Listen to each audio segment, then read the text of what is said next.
Je savais que je voulais travailler sur le répertoire des poules des années 80. Donc, non seulement avant que je connaisse les membres des poules, mais avant que je naisse.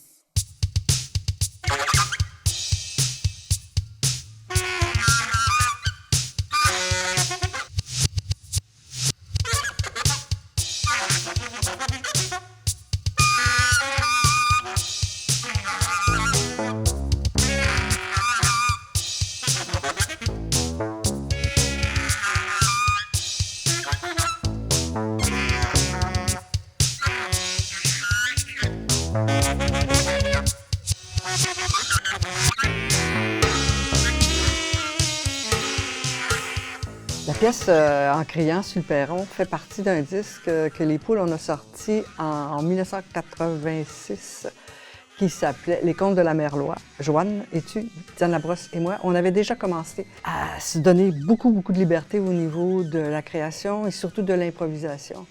Et on commençait aussi toutes les trois à travailler avec ce qui était à l'époque nos machines. À Montréal, on est parmi les premières qui avons intégré, entre autres, la programmation. On improvisait en même temps. Entre autres, presque tout ce disque-là a été créé en studio, monté, édité. Et puis, je pense qu'on a appris les pièces après. On les a jouées en concert. Comme moi, j'avais présenté un projet au Conseil des arts du Canada pour qu'on puisse faire ce studio-là qui s'appelait Programming Time and Human Feeling. Et c'est ça qui a donné naissance au groupe Les Poules.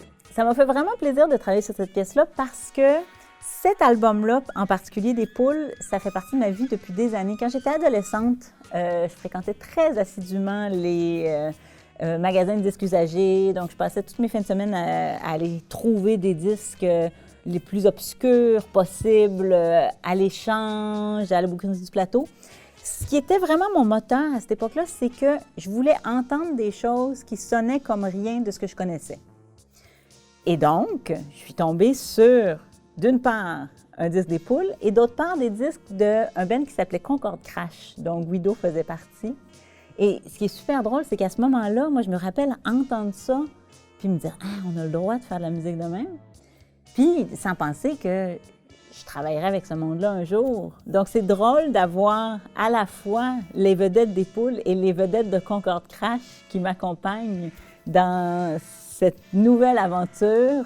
Ça m'a fait bien plaisir. Je trouve que Émilie Girard-Charret a opté pour une relecture de la pièce qui est en quelque part audacieuse. Elle a choisi dans sa relecture une version exclusivement acoustique, ce qui est complètement à l'opposé de la pièce originale, qui était un projet de programmation, de MIDI, d'intégration des nouvelles technologies. Alors, Émilie, 30 ans plus tard, décide d'en faire une version acoustique. Puis ça, ça m'a vraiment charmée. J'ai trouvé ça vraiment intéressant. Je peux dire que les Poules, on a toujours été très contentes de cet album qui est Les Contes de la Mère Loi. Ce qui était clair, c'était les musiciens avec qui je voulais travailler. J'avais envie à la fois de travailler avec des cordes et spécifiquement de travailler avec Jean, avec Guido. Puis quand j'ai choisi la pièce, il fallait absolument quelqu'un pour faire la percussion et c'est là que j'ai tout de suite pensé à Preston. La première étape de mon arrangement, ça a été de tout simplement repiquer les différentes lignes. C'était assez défini, c'était assez clair, donc d'attribuer les rôles de la version originale aux musiciens avec lesquels je travaillais pour cette version-là. Puis les ajouts, les modifications, les épaississements des harmonies, ça s'est fait beaucoup en répétition. J'ai voulu qu'il y ait à la fois qu'on reconnaisse la pièce, mais je voulais qu'il y ait aussi une identité qui soit propre à l'ensemble qu'on formait pour cette occasion-là. Je le voyais un petit peu comme, je ne sais pas si vous connaissez, c'est une version du Winter Ice de Hans Zender, donc qui appelle une interprétation composée.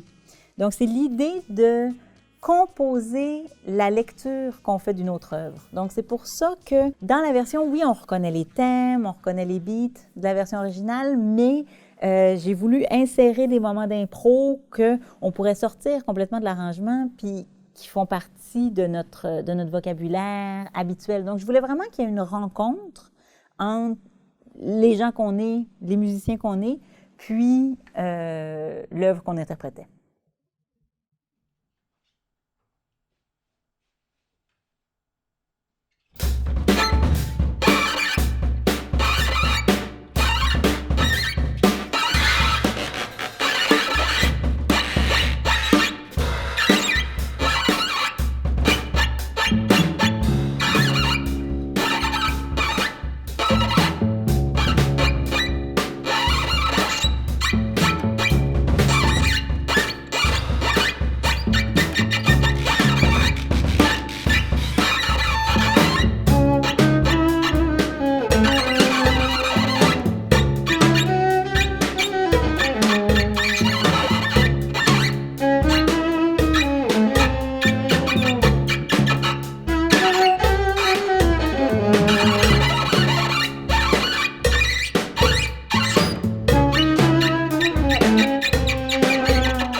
Thank you.